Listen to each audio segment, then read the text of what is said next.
ni am neen weer ak ay fan si boppum réew Sénégal gis nañ ne slogan yi bëri na décision yi nga xam ne mën nañu wax ne carrément jël neen ko bëri na ñu door rek décision bi nga xam ne jël neen ko jëmale ko si ministère bu yor wàllum fonction publique yi ak ñii di fonctionnaires yi bu ñu sukkandikoo rek si monsieur Olivier Boucal moom bi rek nga xam ne moom leen tabb mu nekk ministre bu yor fonction publique bi fu mu toll ni système de pointage bi démarré neen ko fii si yooyu les ministères horaires yi nag c'est de 8h à 17h dina am heure de pause yoo xam ne entre 13h30 jàpp 14h30 Malal par rapport ak système de pointage bi jàpp nga ne dina nekk mën na nekk solution pour rek ñi nga xam ne ñooy agent de l'État yi ñu gën a efficace par rapport ak li nga xam ne moom lañ leen fa tabbee. non waaw loolu lu baax la. parce que quand même buñ la tabbee. jël la. ngay liggéey ci benn bërëb muy public di privé. nga am fa contrat. bu weer deewee ñu fay la. te buñ la fayul nga woote grève. walla bu sa dara manqué nga taxaw ak sa syndicat taxaw doxu ñaxtu. loo ñuy fay ñu copte na sa presque moitié li nga xam ne budget bu Sénégal. très bien ñu ngi leen di fay bu baax a baax. voilà donc pour man loolu nit dafa war a xool rapport bi mu am war a am ak liggéey. le rapport que nous avons avec le temps et avec le travail. mooy il faut vraiment avoir un comportement responsable, un comportement citoyen. Et ceux qui disent que ces mesures peuvent être contraignantes? Non, je veux dire, mais les contraintes, si en fait c'est des mesures pour contraindre les gens à travailler, pour être beaucoup plus productifs, mais lol baxna. Oui. Non, c'est très bien. Faut que nit ñi liggéey. Parce que il faut aussi dire que les Sénégalais, da nga leen di dem seen bureau ñu toog. dëgg la de. jël seen tànk teg ko nii. di yëy gerte. di 10 heures la ñuy ñëw jënd gerte xott teg fii café Touba. oui. di seetaan Adamo. et finalement il ne travaille pas. c'est vrai. wala daje bureau au moment de travailler ngeen di werante Balla Gaye Modou Sène. Eumeu Sène. c'est vrai. wala Modou Lo Ama Baldé. wala Sonko Macky Sall. il faut que les gens aient un comportement très correct avec le travail. dama jógee Amérique fan yi passé. nekkoon ci benn tournée dans les différentes universités. am benn jour ñaari affaire yu ma remarqué ñu dugg studio war a enregistrer son.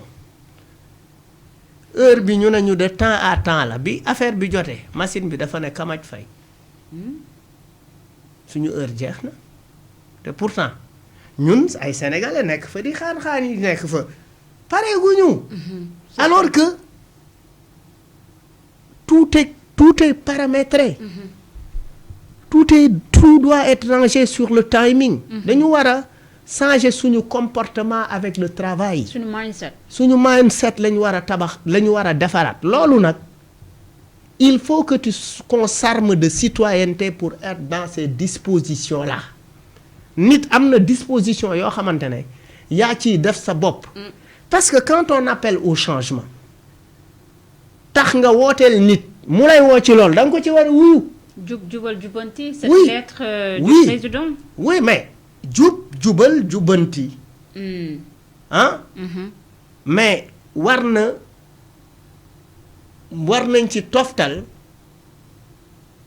yaatal naataange. oui. parce que boo jubalee. il faut que la justice impacte l'économie. buñ ne interdit d'uriner chaque jour nga gis ko ci mbedd mi. oui. amende 5000. il faut que les sanctions puissent aider à renforcer notre économie. bu ma la tegee daan dafa war a feeñ ci sa poche. c'est vrai. da nga ko war a yëg ci sa poche te mais nit ñi souvent dañ dem ba daan yi sax finalement dañ jàpp ni daan yi dañ koy wax nii rek. ñaata mur man laa yàgg a fekk ñu taxaw ñu bind ci interdit d'uriner ma taxaw saw amende 5000 te kenn. te kenn du ma amende. c'est peut-être pour tester. te kenn musu la amende. kenn musuma oui dañ ko fay bind nii rek. mais Malal loolu est responsable yéen a oote nouveau type de citoyen. oui dama ne non c'est un exemple que je te donne en passant. En le prenant sur moi. C'est forcément pas moi. xam nga pour voir donc en fait. oui j'ai eu à le faire dans le passé peut-être xëy na def naa ko mais defatuma yooyu donc en fait am na yu bëri yoo xamante ne Y en a marre le nouveau type de Sénégalais dimbale nañu effectivement à ce que ñu changer de comportement. On cherche à s'améliorer. jox nga ma rendez-vous tey tardé bi ma tardé bee passé c'est bii passé bii tardé bi ma tardé tey est moins grave que tardé bi ma tardé bee passé.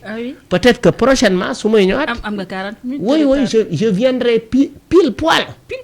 pile poil. D'accord. C'est toujours il faut qu'on fasse des efforts sur nous-mêmes. C'est noté Malal.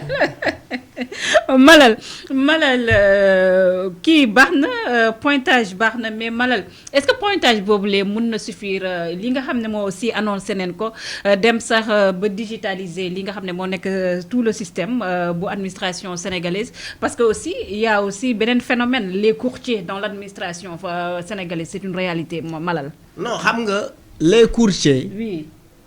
les courtiers. li tax mu am les courtiers dans l'administration. Oui. Parce que il y a beaucoup de défaillances. OK. Il y a pas de transparence, il n'y a pas de bonne gouvernance dans l'administration. Par exemple, mais digitaliser l'administration effectivement ça aide. Oui. Ça aide. Tey ñu ngi ci jamonoy digitalisation. Pourquoi pas?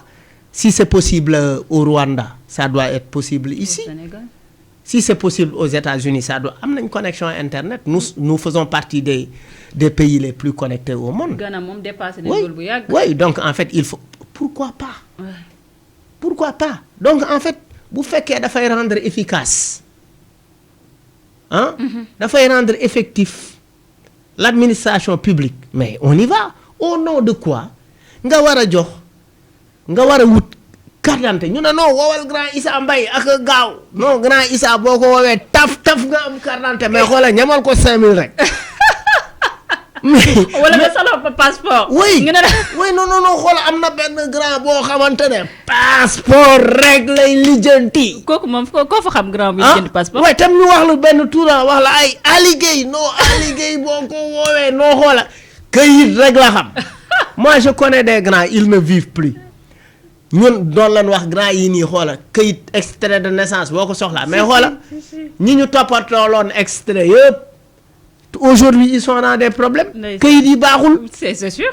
Oui donc il y a toutes ces choses là maintenant la digitalisation. Oui. Elle nous évite tous ces courtiers là parce que quand il y a une défaillance quelque part.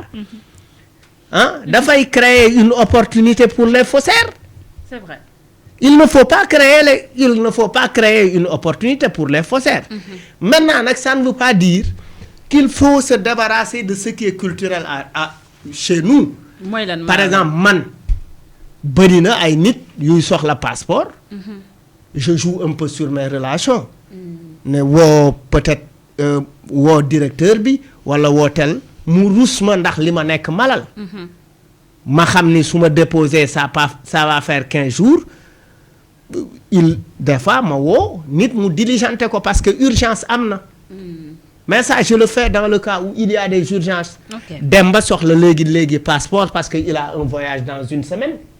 oui yooyu yu mën a comprendre te yooyu sax même la nouvelle direction du passeport boo ñëwee di leen ko wax dañu laan ne écoute ana billet bi. donne-nous la preuve du billet. Ils font un excellent boulot. Oui, ils font un excellent travail et très ouvert. Vraiment, je salue au passage commissaire Diaw maa ngi nuyu aussi le directeur général des passeports quoi. C'est vraiment une magnifique personne. Malal beneen thème bu ñu nar a aborder xam naa ne dina la intéresser moo nekk